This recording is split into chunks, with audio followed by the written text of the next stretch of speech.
Beauty Time Hair and Beauty Salon presents Sirmaur news nation, खबर देश की।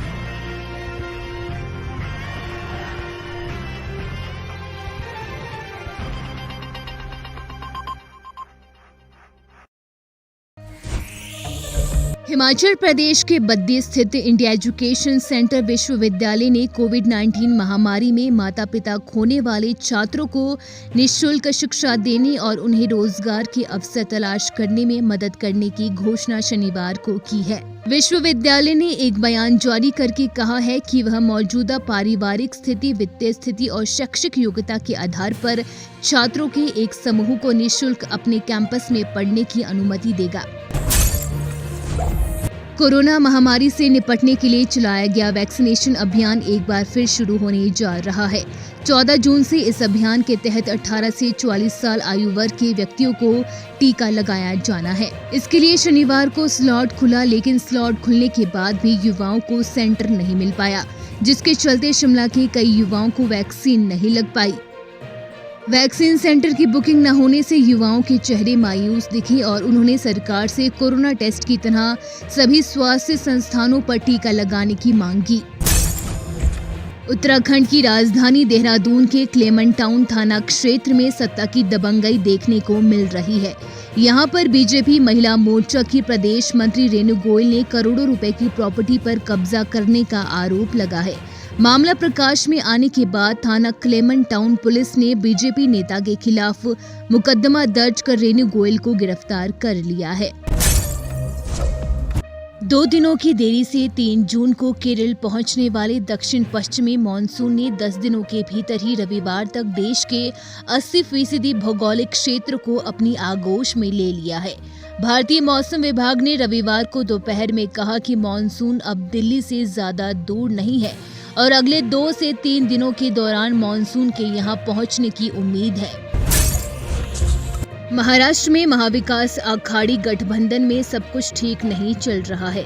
राष्ट्रवादी कांग्रेस पार्टी और शिवसेना के बीच लगातार नजदीकियां बढ़ रही है, जबकि कांग्रेस इस गठबंधन में खुद को अलग थलग महसूस कर रही है। इसका ताज़ा उदाहरण है कांग्रेस के प्रदेश अध्यक्ष नाना पटोले का वो बयान जिसमें उन्होंने आने वाले सभी चुनाव में अकेले लड़ने की बात कही है। पटोले ने कहा कि कांग्रेस स्थानीय निकाय चुनाव से लेकर विधानसभा चुनाव तक सभी अकेले लड़ेगी। मौसम विभाग ने उत्तर प्रदेश में मानसून के प्रवेश करने का ऐलान कर दिया है। समय से लगभग 1 हफ्ते पहले 13 जून को मानसून की सूबे में आमद हो गई है। बंगाल की खाड़ी से चली मानसूनी हवाओं ने पूर्वांचल से लेकर रुहेलखंड तक के जिलों में रिमझिम बारिश का सिलसिला शुरू कर दिया है। बंगाल, ओडिशा, झारखंड और बिहार की सीमा को पार करने के बाद पूर्वांचल के रास्ते प्रदेश में इसका आगमन हुआ है। बिहार के सुपौल से लगी भीमनगर इंडो नेपाल बॉर्डर इलाके में पटना से ISOG 05 की टीम ने शराब की सूचना पर नेपाल से तस्करी कर लाए जा रहे ट्रक पकड़े हैं। 3 नेपाली ट्रकों में चाइनीज सेब के साथ अनलोड किए जा रहे 3 भारतीय नंबर के ट्रक यानी कुल मिलाकर 6 ट्रक, 1 बुलेट बाइक व 4 चक्के की गाड़ी को जब्त किया है। वीरपुर भीमनगर मुख्य पंथ के खोनटाहा कोल्ड स्टोर के पास SOG, SSB और सुपौल पुलिस की संयुक्त कार्यवाही में ये सफलता हाथ लगी है। वहीं इस धंधे में शामिल 8 लोगों को भी गिरफ्तार कर पूछताछ कर रही है।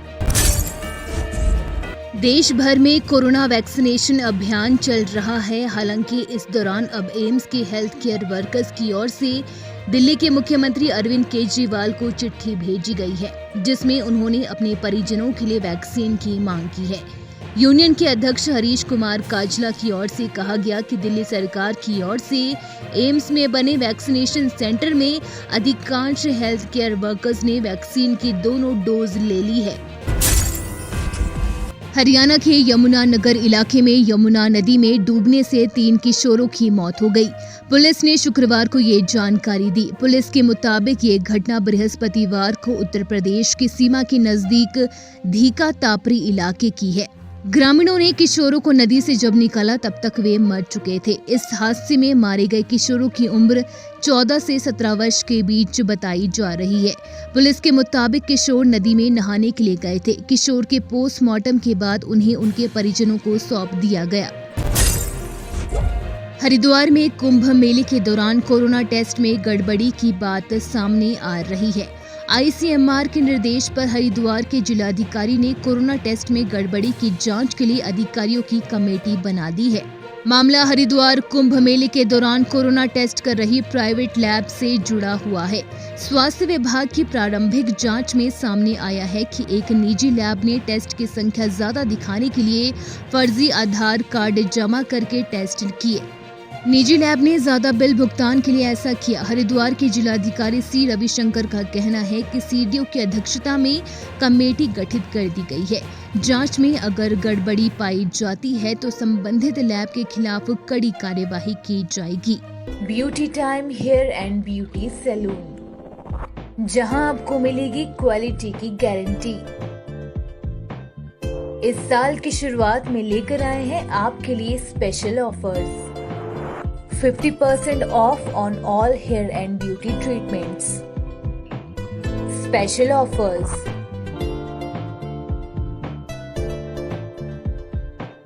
Smoothing for all hair length starts from 3,000 rupees.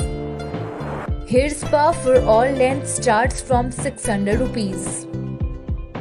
Global highlights only for 1,000 rupees. Keratin for all lengths starts from 3,000 rupees. We also deals in bridal and basic makeup.